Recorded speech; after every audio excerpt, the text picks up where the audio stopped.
반갑습니다. 우리 옆 사람과 함께 인사해 보겠는데요.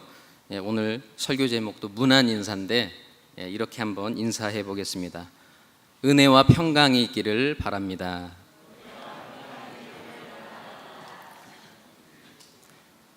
네, 설교자들이 갖고 있는 고민 중에 하나는 매주일 어떤 본문을 설교할까, 본문 선정에 많은 시간을 소비한다는 것입니다. 구약으로 갔다가 신약으로 갔다가 이 본문을 설교할까 다른 본문을 설교할까 이렇게 왔다 갔다 하다 보면 어느새 금요일이 되어 버린다고 합니다. 이해할 수는 없겠지만 설교자의 고충이라고들 합니다. 그래서 성경 한 권을 정해서 순서대로 설교하면 그래서 그런 고민은 없어지는 것이죠. 그래서 본문을 찾아 헤맬 필요도 없고 또 설교의 연속성이 있어서 성경을 더 깊이 이해하는 데 있어서 큰 장점이 있는 것입니다. 그래서 그런 의미에서 볼 때 저도 오늘부터 에베소서 말씀을 1장부터 순서대로 말씀을 전하도록 하겠습니다.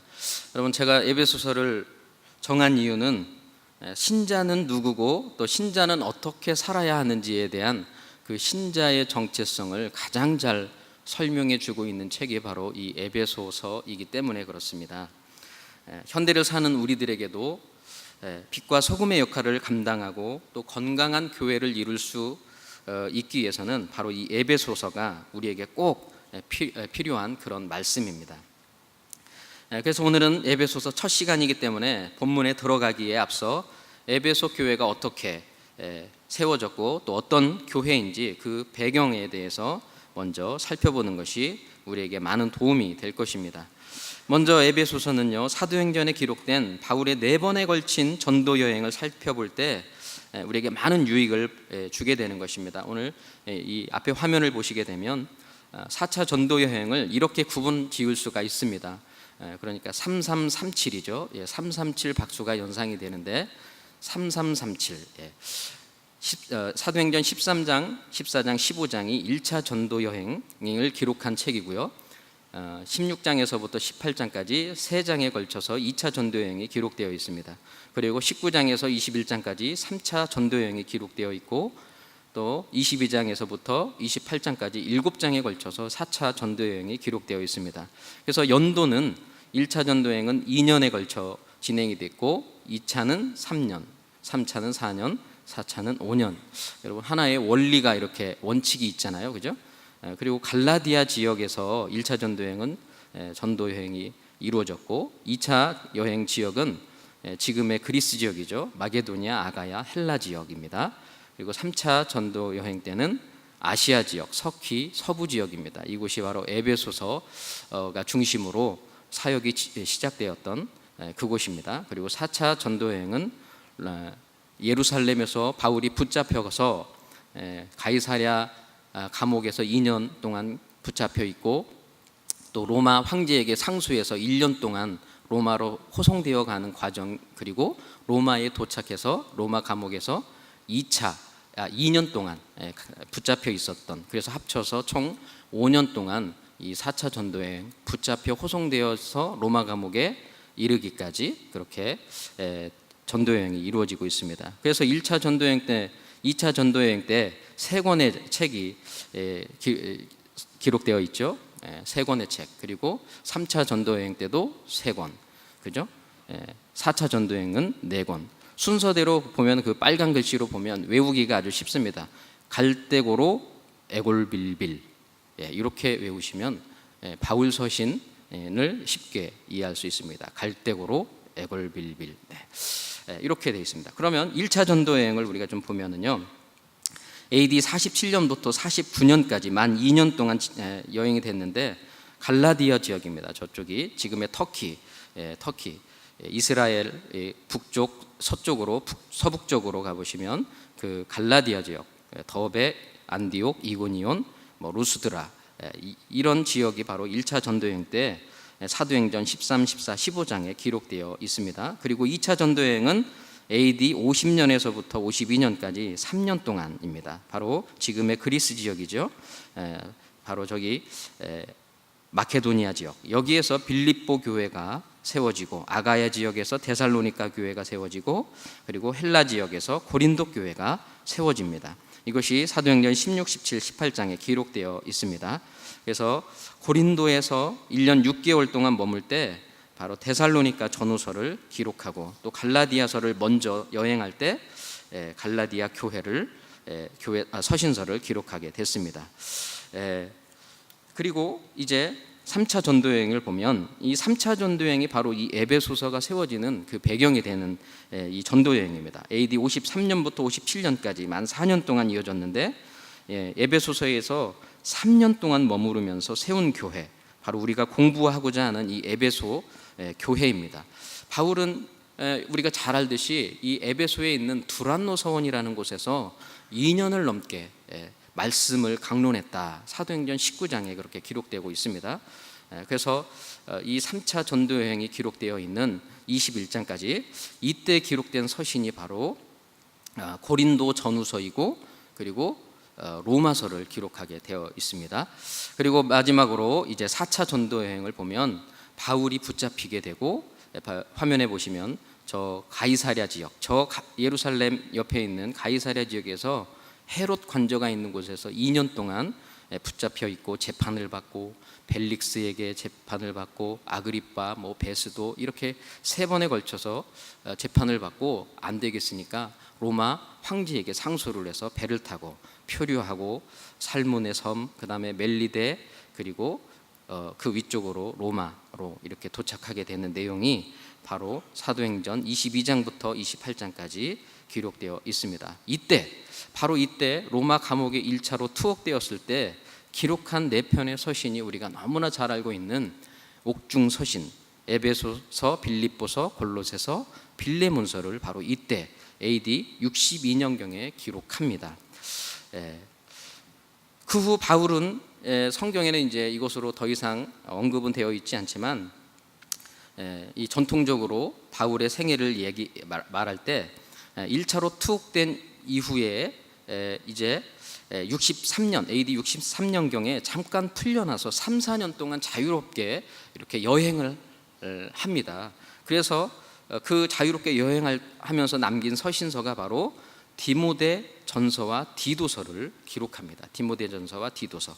그런 다음에 바울이 다시 2차 투옥되는데, 그 투옥된 배경에는 우리가 너무나 잘 아는 당시 로마 황제 때 AD 64년경에 일어난 로마 대화재 사건 때 바로 로마 황제에 의해서 기독교 그리스도인들을 희생양 삼아 가두라는 그 대핍박이 시작되면서 바울이 AD 66년경에 붙잡히게 되고 로마 감옥에 2차로 투옥됩니다. 이때 기록한 서신이 바울 서신의 마지막 서신인 디모데 후서를 기록하고 순교하는 것을 우리는 전통을 통해서 잘 알 수가 있습니다.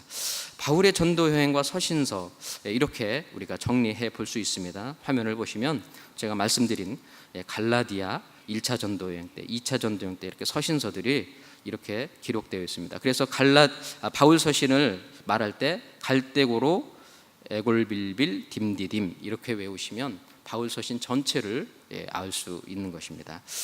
여러분, 그러면 바울이 에베소서를 기록한 목적이 무엇인가? 여러분, 먼저 1장에서부터 3장까지는 교리적인 내용입니다. 교리적인 내용.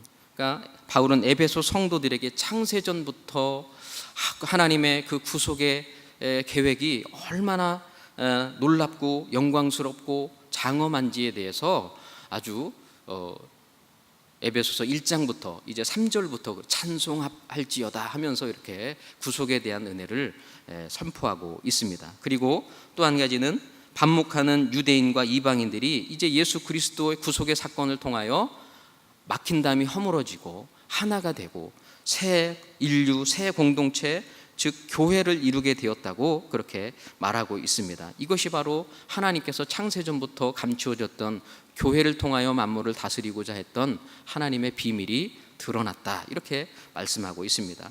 4장부터 6장까지는 실천적인 내용이 기록되어 있습니다. 이제 그리스도인의 신분답게 어떻게 살아야 하는가, 세상에서, 교회에서, 가정에서, 이런 한 사람 한 사람 관계 속에서 그리스도인의 답게 살아갈 수 있는 그 실천적인 삶의 부분을 언급해주고 있는 것이 바로 이 에베소서 4장부터 6장까지의 말씀입니다. 여러분, 에베소서 좀 구체적으로 보면은요, 에베소서는 어떤 곳인가? 사도행전 19장에 보니까요, 이곳은 아까 지도에서 보셨듯이 항구 도시입니다. 항구 도시. 그래서 상업과 교통과 문화가 굉장히 발달된 그런 큰 도시였습니다. 지금 오늘날의 이름은, 이 에베소 지역의 이름이 이즈미르라고 이렇게 불리웁니다. 이즈미르.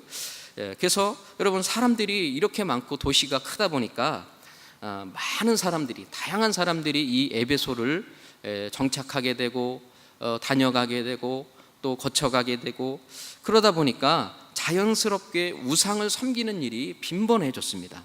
그래서 사도행전 19장에 보면 마수라는 자들이 많이 나오게 되고, 바울의 축사 사역을, 유명한 그 바울의 축사 사역을 흉내내다가 도리어 귀신들에게 혼이 나는 일들이 기록되어져 있고, 또 아데미 신상의 모형을 만들어서 장사해서 먹고 사는 그 데메드리오와 같은 사람들이 많이 있을 정도로 우상이 만연했던 그런 도시였습니다.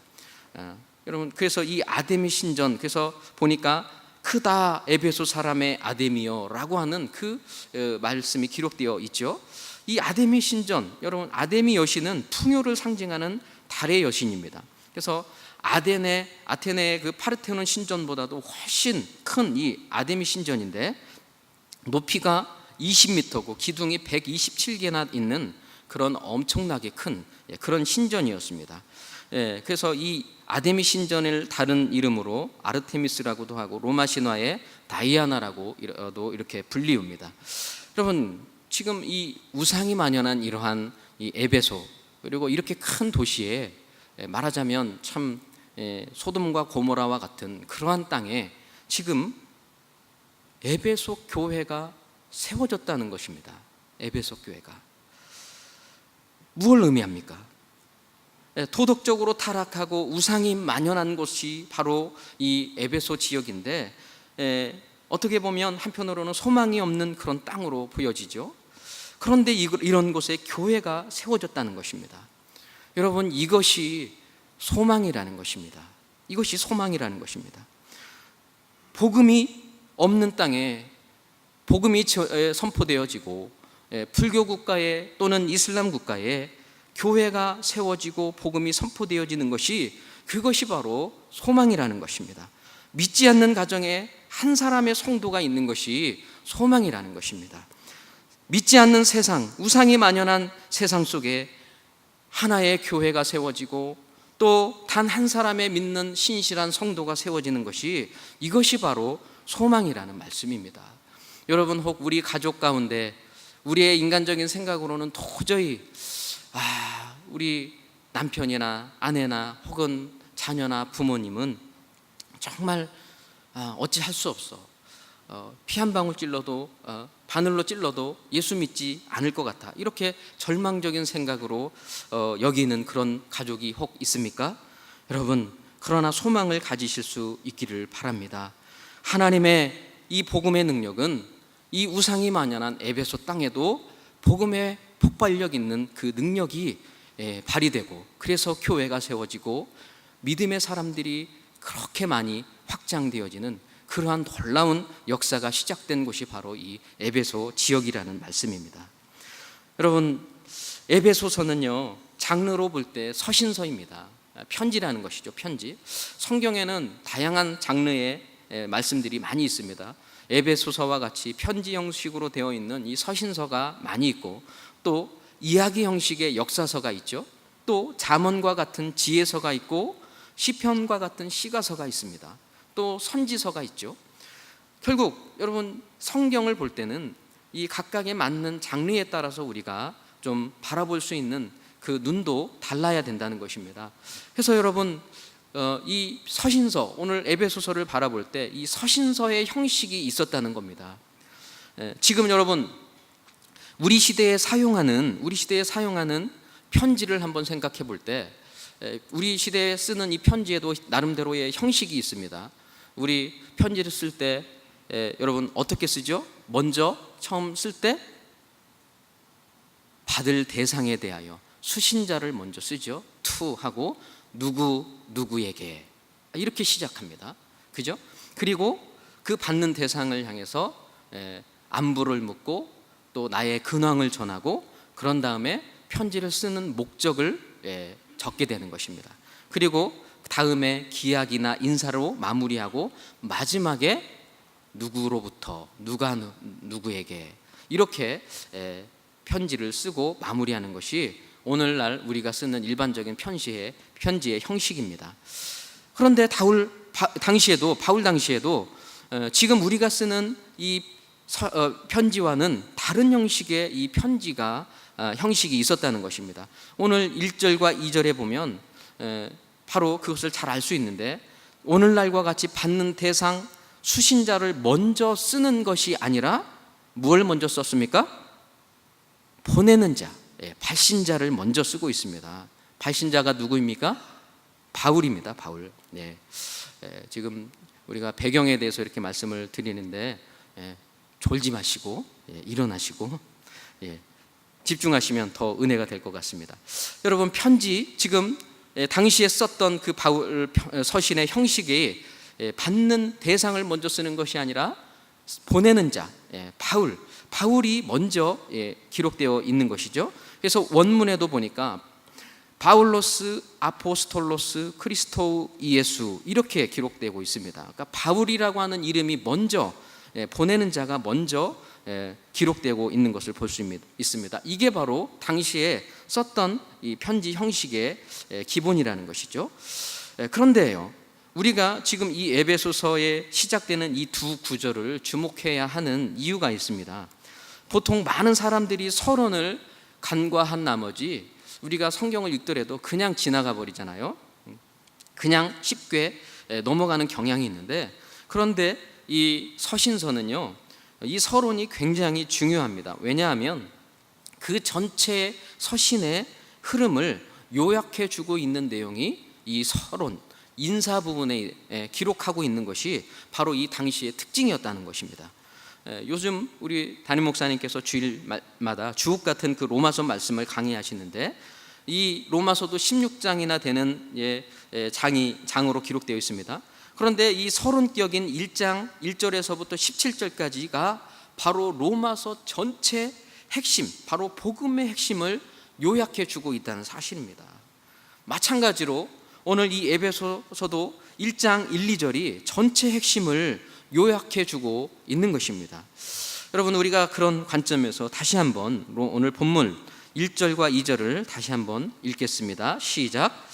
하나님의 뜻으로 말미암아 그리스도 예수의 사도된 바울은 에베소에 있는 성도들과 그리스도 예수 안에 신실한 자들에게 편지하노니, 하나님 우리 아버지와 주 예수 그리스도로 쫓아 은혜와 평강이 너희에게 있을지어다. 아멘. 여러분, 이 두 구절 안에 지금 에베소서의 전체 핵심이 들어 있습니다. 그 핵심이 무엇인가 하면 바로 지금 하나님의 백성은 누구냐 하는 것입니다. 하나님의 백성은 누구냐, 이것이 바로 1장에서부터 3장까지의 핵심이죠. 질문이죠. 하나님의 백성은 누구냐, 그리고 4장부터 6장까지 그 하나님의 백성은 무엇으로 사느냐, 이것입니다. 그러니까 첫 번째로 하나님의 백성은 누구냐에 대한 대답은 바로 하나님의 뜻에 따라 은혜로 구원받은 성도가 바로 하나님의 백성이다 라는 것입니다. 여러분, 하나님의 백성은 누구입니까? 하나님의 뜻으로 구원받은 하나님의 성도, 바로 저와 여러분이 바로 하나님의 백성인 줄로 믿습니다. 여러분, 이 하나님의 백성은 누구냐라고 하는 이 질문은요, 곧 정체성을 묻고 있는 질문입니다. 정체성. 신자의 정체성이 뭐냐? 1절의 문안 인사의 내용을 보면 바울은 자신이 누구인가에 대해서 먼저 소개하고 있죠. 그리고 더불어서 편지를 받는 에베소 사람들에 대해서도 그 정체성을 지금 일깨워 주고 있는 것입니다. 먼저 바울 자신에 대한 소개를 이렇게 하고 있죠. 나는 그리스도 예수의 사도다. 내가 예수의 사도가 된 것은 바로 하나님의 뜻으로 사도가 되었다. 이렇게 지금 한 줄로 간략하게 쓰고 있는 것입니다. 여러분, 하나님의 백성은요, 하나님의 뜻으로 사도가 된 자, 하나님의 뜻으로 성도가 된 자가 바로 하나님의 백성입니다. 오늘 이 사실을 분명히 여러분들은 기억하실 수 있기를 바랍니다. 내가 믿고 싶어서, 내가 성도가 되고자 해서 나의 어떤 의지나 열망으로 우리가 이 자리에 앉아 있는 것이 아니라 하나님의 뜻으로 우리가 하나님의 백성이요 성도가 되었다는 이 사실을 여러분 분명히 깨닫고 확신하고 이 사실을, 이 정체성을 분명히 하게 될 때에 우리는 성도답게 살아갈 수 있게 되는 것입니다. 바울도 사도가 된 것을 자신의 의지나 인간적인 열망으로 인해 주어진 결과로 결코 생각하지 않았다는 것입니다. 외적인 조건이나 유력한 사람에게 직분을 받아서 일꾼이 된 것으로도 여기지 않았다는 것입니다. 오직 하나님의 뜻으로 사도가 되었고 목회자가 되었고 교회의 일꾼이 되었다, 이렇게 믿고 고백하고 있는 이 사도 바울의 모습, 이것이 바로 그의 정체성을 대변해주고 있는 것입니다. 이러한 자가 바로 하나님의 백성이요 하나님의 성도다 하는 것입니다. 바울은 자기 자신의 사도됨을, 그 기원을 하나님께 두고 있는 것입니다. 이 땅에 눈에 보이는 그 어떤 것에 기원을 찾고 있는 것이 아니라 하나님으로 인하여 내가 이 자리에 서 있고 오직 주의 은혜로 말미암아 내가 여기까지 살아왔노라 라고 그렇게 고백하고 있는 것입니다. 바로 사도 바울은 자신이 하나님의 뜻으로 사도가 되었기 때문에 이렇게 자신을 소개할 때 한 줄로 간략하게 소개할 수 있었던 것입니다. 여러분은 만약 사람들에게 여러분 자신을 소개한다면 어떻게 소개하겠습니까? 요즘 시대에 보면 이력서를 우리 젊은 청년들이 많이 쓰게 되는데, 자기를 소개할 때나 이력서를 쓸 때 어떻게 합니까? 할 수만 있거든 빼곡히 가득 채웁니다. 그래서 그렇게 스펙을 쌓고 또 자격증을 따고 그런 거죠. 그런데요, 바울은요 자신이 쓸 이력이 없어서 지금 이렇게 간략하게 한 줄로 자기를 소개하고 있는 것이 아니라는 것입니다. 바울은 화려한 이력으로 말할 것 같으면 누구도 바울을 넘어설 수 없는 그러한 이력을 가지고 있었던 사람인 것입니다. 바울은 당대 최고의 학파였던 가말리엘의 문화생으로 최고의 학력을 소유했던 사람이었고, 또 모든 사람들이 부러워할 만한 로마 시민권을 가지고 있었던 그런 사람이었습니다.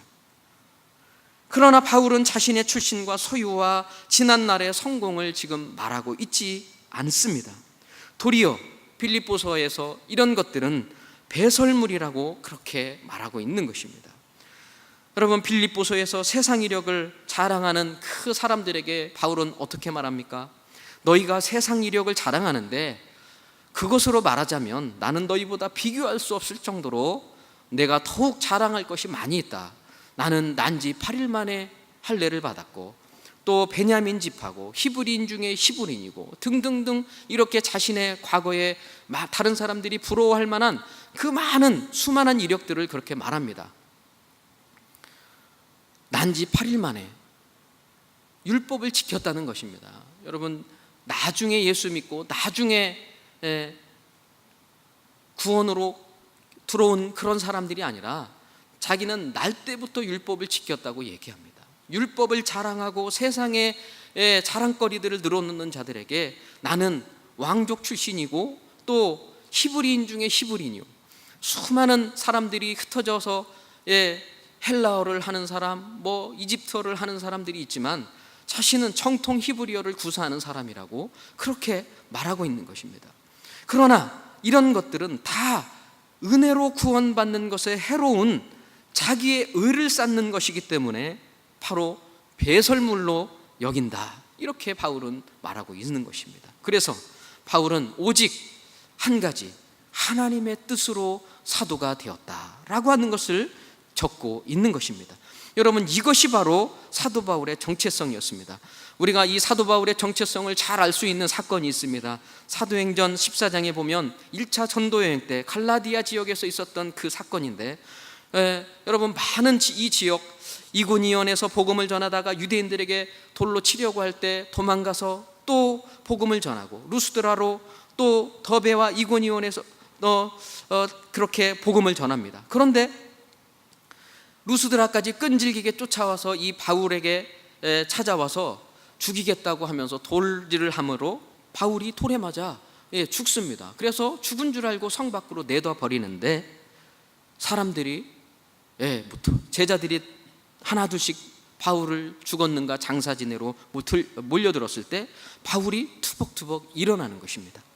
그래서 일어나서 바울이 어떤 일을 했는가 하면 14장 20절 21절에 보니까 이튿날 더베로 가서 복음을 전하더라, 이렇게 기록하고 있습니다. 여러분, 이튿날 더베로 가서 복음을 전했다. 믿어집니까 여러분? 지금 돌에 맞아가지고, 여러분, 유대인들이 얼마나 이 돌 던지는데 이 전문가들입니까? 돌에 맞아서 수도 없이 많은 사람이 죽었잖아요, 그죠? 충격적인 이 돌질을 통하여서 자기 자신의 이 몸의 상태를 점검해 봤을 때 죽을 정도로 얻어맞았으니까 부러졌을 것이고, 여러분, 지금도 그 팔레스타인 지역에서 돌에 쳐가지고 동영상 이렇게 한번 보면 정말 믿을 수 없는 일들이 벌어지잖아요. 죽는 일들이 많이 있습니다, 기독교인들에 대해서. 그렇게 돌에 맞았던 이 바울이 일어납니다. 투벅투벅 일어나서 좀 쉬거나 좀 치료를 받거나 그래야 되는데, 뭐라고 기록하고 있다고요? 이튿날 더베로 가서 복음을 전하더라. 여러분, 이게 바로 바울의 정체성이었다는 것입니다. 자기 자신이 왜 신자가 되었고, 왜 부르심을 받았고, 자기가 왜 이 자리에 있는지에 대한 분명한 정체성을 알고 있는 자였기 때문에 바울은 이와 같은 복음의 큰 사명을 감당할 수 있었다 하는 말씀입니다. 여러분의 정체성을 점검하시는 그런 귀한 시간이 되실 수 있기를 바랍니다. 두 번째로, 바울은 자기를 소개하면서 자신의 정체성만이 점검한 것이 아니라 이 편지를 받아보는 대상인 에베소 성도들에게도 지금 정체성을 확인시켜주고 있다는 것입니다. 바로 누가 하나님의 백성인가, 누가 하나님의 백성인가에 대해서 에베소 성도들에 대해서도 지금 말씀해주고 있는 것입니다. 1절 하반절에 보니까 바울은 편지의 대상인 이 에베소서 성도들을 향해서 이렇게 두 가지로 표현하고 있습니다. 첫 번째로 에베소에 있는 성도들이라는 표현과 또 그리스도 예수 안에 있는 신실한 자들이라는 표현입니다. 여러분, 에베소 교회에 있는 성도들은 누구고 신실한 자들은 또 누구입니까? 여러분, 이 두 표현은 예수 믿는 신자를 의미한다는 면에서는 같습니다. 그런데요, 마틴 로이드 존스 목사님에 따르면 이 에베소서가 회람 편지이기 때문에 처음 1차적으로는 에베소 교회 성도들이 이 편지를 읽혀지고, 그 뒤에 에베소 주변에 있는 많은 소아시아의 여러 지역에 흩어져 있는 믿는 자들이 이 편지를 그 다음에 읽어줬을 것이라고 이 로이드 존스 목사님이 말합니다. 마치 갈라디아서에서도 보면요, 갈라디아 여러 교회들에게 이렇게 서두에 말합니다. 그러니까 갈라디아 지역에 있는 도시는 어디냐면, 여러분, 안디옥, 이고니온, 루스드라, 더베, 이런 도시입니다. 그러니까 갈라디아는 보다 큰 행정구역, 우리식으로 말하자면 도 개념이고, 루스드라, 더베, 이고니온 이런 거는 그 도 안에 있는 도시를 말하는 것입니다. 우리식으로 말하면 경기도, 수원시, 그 안에 있는 화성시, 뭐 이런 의미인 거죠. 그러니까 먼저는 그 소아시아에 있는 에베소 교회 성도들에게 먼저 편지를 들고, 그리고 그 다음에 읽혀지는 그 소아시아 주변에 있는 믿는 신실한 자들, 이렇게 지금 바울은 그렇게 표현하고 있는 것입니다. 여러분, 이 성도라는 의미가 바로 거룩하다, 구별하다라고 하는 그런 의미입니다. 세상에서 구별된 자, 바로 그러한 자가 바로 성도다 하는 것입니다. 마치 구약에서 이스라엘 백성을 택하셔서 구별하시고 따로 세우셨던 것처럼 이것이 바로 성도라는 것이죠. 솔로몬 왕이 하나님의 성전을 봉헌할 때 가장 귀한 재료로 따로 구별해서 드려졌던 것처럼, 이게 바로 그 구별했다, 바로 따로 내 백성을 삼고자 구별했다. 바로 그 성도의 의미가 바로 그런 의미인 것입니다. 얼마나 참 귀하고 복된 그런 의미입니까? 여러분, 바로 이러한 성도가 바로 하나님의 백성이다 하는 것입니다. 바울이 지금 왜 이렇게 정체성을 말하고 있습니까? 바로 성도의 정체성을 깨우기 이전에는 바울이 말하고자 하는 그 어떤 것들도 사실 받아들이지 못하기 때문에 먼저 다른 그 장엄한 복음의 능력을 선포하기 이전에 정체성을, 에베소 교회에 구원받은 자의 정체성을 일깨워주고 있다는 것입니다. 그래서 성도는 이런 직설법적인 표현을 통하여 에베소 교회 성도들은 자신들이 누구인가에 대하여 깊이 있게 생각하게 되는 것입니다. 성도 자신의 위치가 확인되고 또 이제 내가 어떻게 살아야 하는가, 이걸 지금 생각하게 되는 것입니다.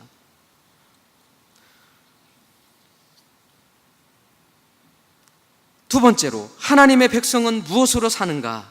이 질문입니다. 이 질문의 내용, 여러분 4장부터 6장까지의 바로 그 내용입니다. 실천적인 부분이죠. 하나님의 백성은 여러분 무엇으로 삽니까? 우리 2절입니다. 2절 내용을 함께 읽어보겠습니다. 시작. 하나님 우리 아버지와 주 예수 그리스도로 쫓아 은혜와 평강이 너희에게 있을지어다. 아멘.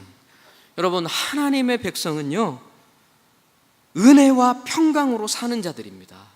믿으십니까? 은혜와 평강, 하나님의 구속의 은혜, 그리고 헬라어로 에이레네, 평강입니다. 히브리어로 샬롬입니다. 이 평강은 바로 전쟁이, 계속되는 전쟁이 그치고 드디어 이제 찾아오는 평화의 상태를 의미하는 것입니다.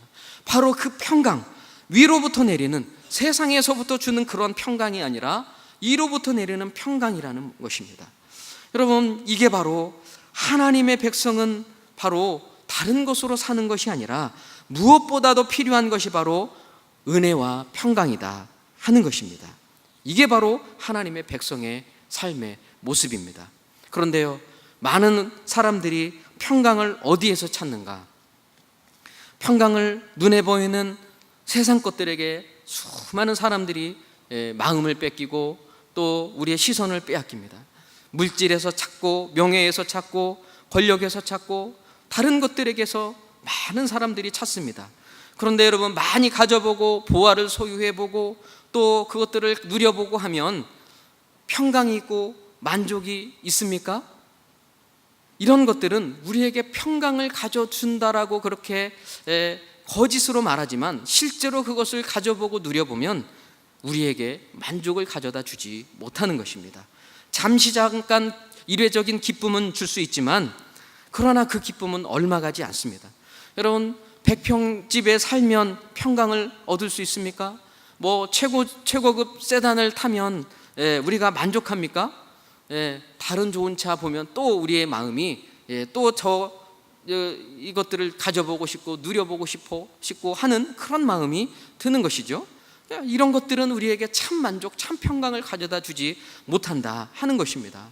그래서 솔로몬 왕은 하나님 없는 인생을 이렇게 고백합니다. 헛되고 헛되며 헛되고 헛되니 모든 것이 헛되도다. 모든 강물이 다 바다로 흐르되 바다를 채우지 못하며 눈은 보아도 족함이 없고 귀는 들어도 가득 차지 아니하도다. 이 땅의 것들은 우리에게 만족을 가져다 주지 못하고 평강을 가져다 주지 못하다는 것입니다. 그러면 여러분, 참 평강을 가져다 주는 것은 무엇입니까? 오늘 말씀, 하나님의 백성은 무엇으로 사는가?